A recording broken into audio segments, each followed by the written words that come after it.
Welcome to Love and Dialogue, the podcast where love speaks. I'm Tristan. And I'm Breanna. We're so excited to have you join us as we explore the ups, downs, and all the in-betweens of relationships in all forms, whether it's with a partner, a friend, or family. Whether you're here for heartfelt stories, honest advice, or just a good laugh, you're in the right place. Relationships come in all varieties and dynamics, and we're on this journey together, sharing our experiences and learning along the way. Every week, we dive into real conversations about what it takes to build and nurture meaningful connections in our lives. So let's dive in together and see where this love-filled journey takes us, no matter what kind of relationship you're navigating. Thanks for tuning in to Love and Dialogue. Let's get started. Welcome back, folks. Welcome back to the Love and Dialogue podcast with your host, Tristan and the lovely Breanna. What do we got for the folks today? We got some folks with us. Yes. Alrighty, guys, welcome back. We are going to be diving into a juicy topic today, talking about relationships versus the single life. And we have two very, very, very amazing people joining us today. I'm going to let them introduce themselves, and we'll have Mercedes introduce herself. Hi, I'm Mercedes, but I go by Isa, and I've known Tristan and Breanna for a couple of years now. Hold on. I'll hand it over to Trey. My name is Trey Womb. I go by Trey, and I've known both Tristan and Breanna for a couple of years as well. All right. So we're grateful to have you guys joining us today. We got, like Breanna said, a very juicy topic. And what might that topic be, Bree? Yes. So we are going to be talking about the differences and maybe some of the advantages or disadvantages of being single versus being in a relationship. All right, guys. So we have some questions for you all, but in general, let's just kind of have an open discussion about it, right? Like, what are you guys' feelings, dare I ask, about being in a relationship versus being single, just overall? Feel free, anybody jump in. I can start. I mean, I think there is advantages and I don't want to say disadvantages, but cons for both. I mean, I think most people want to find their partner, their life partner. But there is some kind of freedom of being single and finding yourself that when you have a partner, you have somebody to think about. It's harder to really be selfish with yourself. Fair point. It's a fair point. If I'm diving in, I look at it from a selfish standpoint. If I want to lay in bed, that other person can go out and do the tasks. I tell you. But I just feel like you have to, I think you always have to compromise everything not everything, but you always have to think about somebody other than yourself. Of just like, okay, if I lay in bed and my partner wants to do something, I think you just kind of have to navigate what that is. Like the divide and conquer philosophy. Like, say, like you can do multiple things at the same time.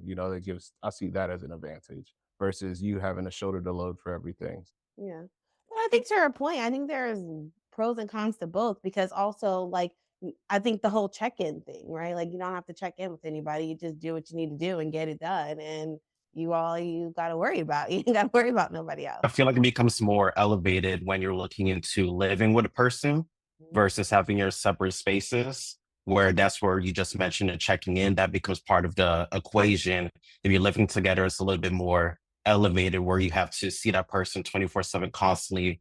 First person you see when you wake up, last person you see when you go to bed. So I think that's also part of that relationship where it can become a little tricky in how you manage your day to day or manage yourself through how you navigate in life. No, definitely. And then you added an extra layer to it. I think it's one thing to be in a relationship versus living with your partner. These are two separate conversations we're having here, right? Because I think you can present one way in a relationship, and then once you live together, you learn a lot about a person when you live with them, for sure. Definitely.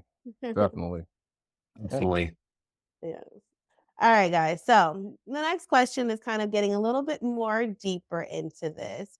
And it's asking what's something that people think is better about being single but in reality, you don't think it is. Oh, I need a second for this. Um, I can share. I feel like if I'm thinking about my single brain versus my relationship brain, I feel like in reality, like, I don't think, what am I trying to say? Like, I feel like what we were just talking about, kind of the freedom to be able to just do whatever you want to do.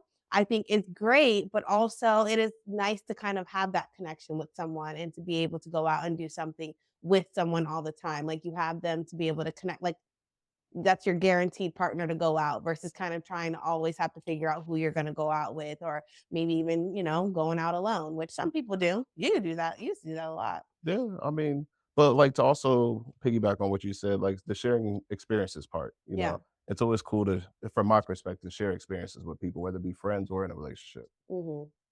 I see that. I think that there could be times where you wanna maybe not even share an experience, but share part of your day, and to have that go-to person. Hmm. It's of course, we have our friends and we catch up with our friends, but it's, reality, we have so different lives that you don't catch up with your friends every day.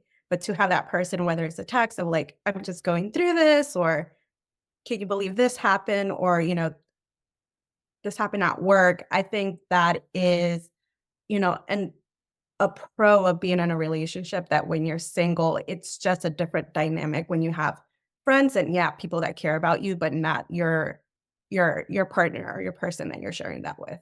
Hmm. How about you, Trey?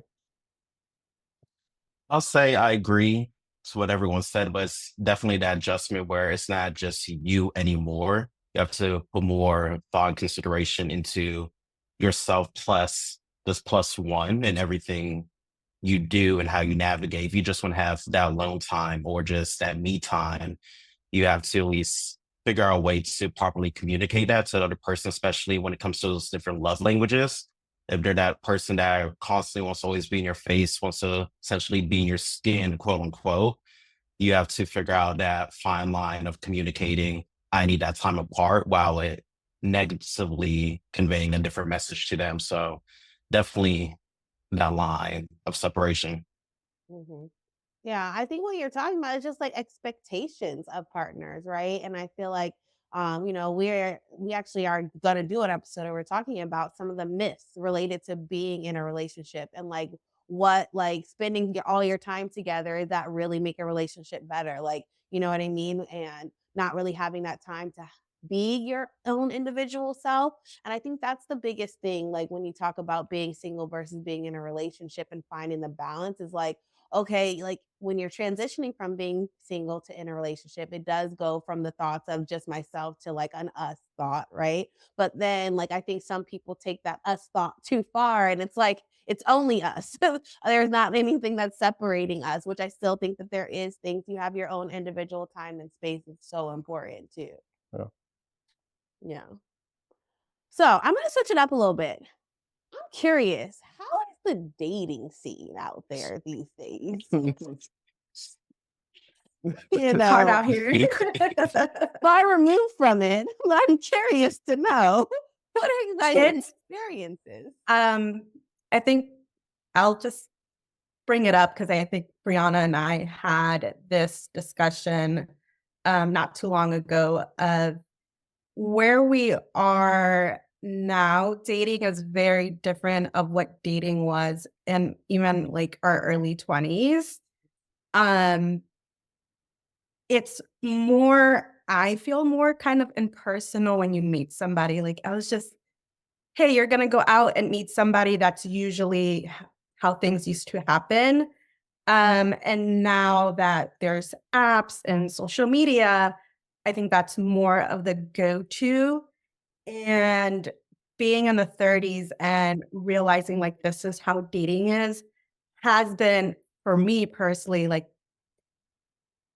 haven't had good experiences of just that's just doesn't work for me. And trying to navigate like this is what dating is now and what ideally how I would naturally like to find a partner. Yeah. I always question that. like the perspective of how really can you gauge a person through text message that you never met before or seen in person? Like, how do It's you break those barriers to get to the point to actually let's meet up for like a a coffee or like for a meal? Like, how do you even get to that point within that? I was always curious, even in my 20s, how to get through that, the yeah. barriers. Well, if you find out the answer from somebody else, let me know. I think it's hard. You're looking at a like most of the time you're looking at a picture that's really a picture can only tell you like, oh yeah, this person is attractive. But then you meet that person and you're like, I would have never, ever even approached you somewhere because, something like your attitude or just the way you carry yourself. Those are really big things for me of somebody, just the way they carry themselves and communicate. And you just can't get that off of like dating apps or social media or Yeah. sliding into the DMs. I don't know what the kids do these days, but thanks. I can at least chime in a little bit on that. More so, think about Pop the Balloon, the new trend going on nowadays. It's like everyone is trying to put their best foot forward. So they're trying to be more mindful, proactive, and making sure they're not saying the wrong things, doing the wrong things, but that only can go so far. So once you get out of that cupcake phase, say you finally find someone to actually invest time in to actually get to know them, now you're starting to uncover some of those different flags, whether it be green or red. You're finally starting to see those different signs. And I think everyone has like a checklist, like imaginary checklist they're trying to check off in their head, which is just not realistic. So if you're trying to check off all these different boxes of your ideal person, chances are you're not really gonna find what you truly need to build a genuine relationship or connection. Yeah. Yeah, and I think that's exactly what makes it so hard is the genuineness. Like nobody's being genuinely themselves anymore. No. Everyone's trying to be this or trying to be that. And so that's why this what pop the balloon. What is that? Yeah, I'm trying to definitely think, what is elaborate on that that? one. If you go on That's something YouTube new. and if you go on YouTube and look up Pop the Balloon, I like the one by Arlette. I'm not even getting sponsored, but it's like more so game show where you have everyone line up in a line, different contestants come out, and just based on what they look like, the outfit, a conversation, just that initial connection. It's like almost like the dating blind or those different Oh, game Love is shows you see Blind. on Netflix. Love is Blind. It's similar to that, but in real time, you're popping a balloon based on if there's that initial connection or not. So and then if you listen to some of the different responses, they're like, well, I don't like the shoes they're wearing. I mean, shoes change every single day based on your outfit. I don't like the shirt I'm wearing. I don't like the haircut. It's like all these different details that they're just like nitpicking at, which changes over time, such as people are going to bald eventually as you get older. So if you have hair now, most likely 15, 20 years later, you're not going to have hair. So that's a red flag for you. You're not really giving yourself a lot of space to work with. So it's like the expectations, like you mentioned earlier, is something that a lot of people are fixated on. Sounds like where a lot of society is going towards judge a book by its cover before you actually read the pages. Mhm. And I think Exactly. that's what you aren't getting a chance to do during these dating apps or these quick blind date scenarios because so if this person, just doesn't look the way that I'm typically used to, doesn't mean that person can't be your partner that can really make you happy in the long run. So it's like you're not really giving that person a chance. And the same thing when you're looking at a picture, you're judging the book because you don't really know that person or see it. Sometimes people are, stealing other people's pictures and doing catfishes. So it's a big conundrum that you got to work through, but it's just I guess that's where society is now. So it makes it tough. No, that's so hard, guys. It makes it tough. I don't But I think you also have to understand a lot of it comes from social media. So we're trying to we're looking to how other people are experiencing their relationships, and we're trying to nitpick and take pieces of what they're going through, thinking that's like a utopian type of relationship I want to be in and apply it to myself. And that's just not realistic. So the social media influence definitely takes part into how a lot of people navigate the dating scene. So then what's the plan? Because social media is not going anywhere. Dating sites are not going anywhere. Like what does it look like truly to find someone these days? Like I know I hear Mercedes like, nah. I tried. I'm not about it anymore. But I also feel like y'all aren't alone. Like it, I'm not saying that y'all are like desperately trying to find like your partners or anything, but I'm saying there are people that are out there that are genuinely trying to find each other. So like how do we bridge that gap, guys? Like that's I bad. think that's a question you have to ask yourself as well, where a lot of people always claim, quote unquote, they're trying to look for a genuine connection. But when you break it down, are they truly trying to find that genuine connection? There's that part of being someone you can tolerate, a best friend, the financial aspect, especially in the climate we're in. It's like a different pieces of what am I looking for? But I don't think that's always going back into that genuine connection of finding true love or someone to build with. Yeah. That's big what you just said there. And I'm also curious, like from someone in the single perspective, when you're going on a blind date, are you sharing all that, being very open communicated right off the bat, or are you still having your barrier up because you're still trying to figure out is this going to work? Even if they're checking up all the attraction, the you're judging the book by the cover, and all those boxes are getting checked. Are you still putting a barrier on and not having those hard conversations early in the meetup, or are you letting it drag on and down the road? I see Sadie's over there. I was like, no. I mean, I know people that love going on first dates. I really think first dates are really awkward. You're asking people like, what is your favorite color? And or what do you like to do for fun? It's very surface level. And you like both people, I feel still have those barriers up of like, I just want to see if you're normal, first of all, or have or can carry a conversation. I don't think you genuinely start knowing people. And if you're looking for your like life partner, just like Trey say, like it's not the shoes that you're wearing, it's not the clothes that you're wearing, it's those hard hitting questions. But I mean, I've never been on a date like that where somebody asks you the first thing is like, what do you think about kids and how many kids you want to have?